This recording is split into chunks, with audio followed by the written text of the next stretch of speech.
Bip bip bip bip bip. Bip bip bip Bip bip bip bip bip. Bip bip bip bip bip. Titilaok! Titilaok! Bip bip bip bip bip. Hello pala sa mga yes pre natin na umiinom ngayon ng kape na malamig. Yan, ice cold. Martian ice cold coffee. Ito yung mga yes pre natin na hindi masyadong mahilig sa mainit na kape, pero malamig.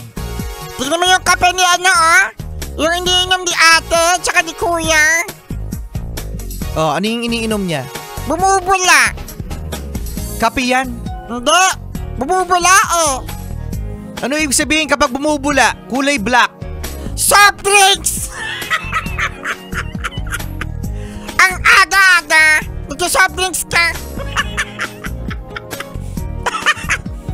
Shout out sa mga yes pre natin na ginagawang tubig ang Soft drinks! meron talaga tayong kakilala mga yes pa rin na hindi makukumpleto ang kanilang pagkain. Mapaagahan man yan, tanghalian o hapunan nang walang Soft drink! walang soft drinks. Ayan, mag-ingat mga yes friend kung iinom ng soft drinks dapat ay yung no sugar.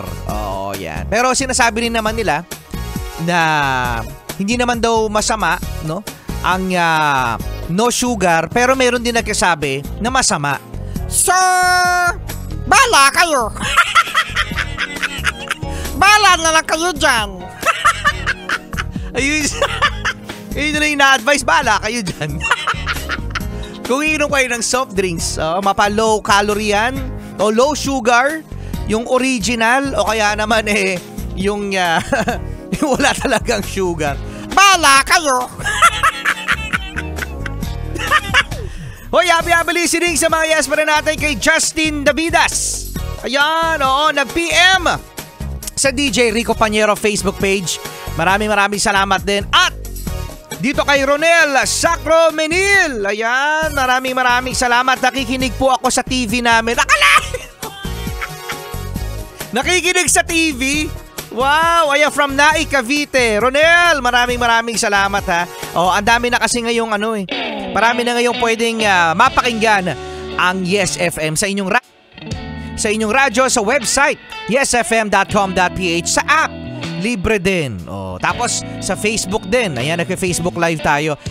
So, ayun na nga mga yes friend, sa mga umiinom na soft drinks dyan, mapa low sugar o kaya naman no sugar o original, bala kayo. Bala kayo dyan.